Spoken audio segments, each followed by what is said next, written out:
The economy, certainly, the numbers are very strong, and the unemployment numbers in particular very impressive.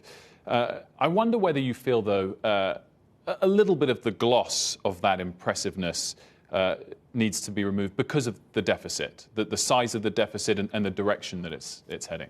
Well, we saw in the last administration a doubling of the national debt, but we also saw an American economy that wasn't growing by more than 2%. It was the slowest economic recovery since the Great Depression. And the president came into office and he said, first and foremost, we have to restore growth. That's how we will deal with the long-term fiscal challenges facing our country, and deficits and debt are right in line. But it's first about getting this economy moving again. And we really do believe the trajectory of this economy, we're going to end the next year in the 3% range, which is what President Trump said back on the campaign trail in 2016, and day after day, advancing the policies that he promised to the American people against unprecedented resistance and obstruction by the Democrats on Capitol Hill. Has been delivering, and that's why this economy is working for every American, especially, Will, for working Americans.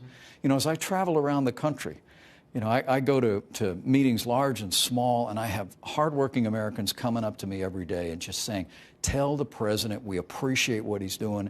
It's making a difference in our community. People are going back to work. I mean, this really is a blue-collar boom. Deficit as a percentage of GDP, though, has ticked up each year of this first term. Would you like to see it as a focus for the second term, if you win one, to change the direction of that? Well, I think the president's been very clear, and we've sharpened our pencils on our budgets, and we'll continue to do that. And in a second term, we'll continue to address those issues. But President Trump really believes that the real long-term solution to the fiscal challenges in Washington, D.C. is making sure that the budget of every American is growing. And, you know, real income, after-tax income for working families, has actually increased by $5,000 a year in the last 3 years. And so the president's going to stay focused on a growing American economy. And once we get this economy rolling, we're going to continue to hold Congress to account. And we're going to work real hard, not just to get President Donald Trump 4 more years in the White House, but we're going to make sure that we have a Republican Senate and a Republican House to keep America growing and to deal with those long-term fiscal challenges.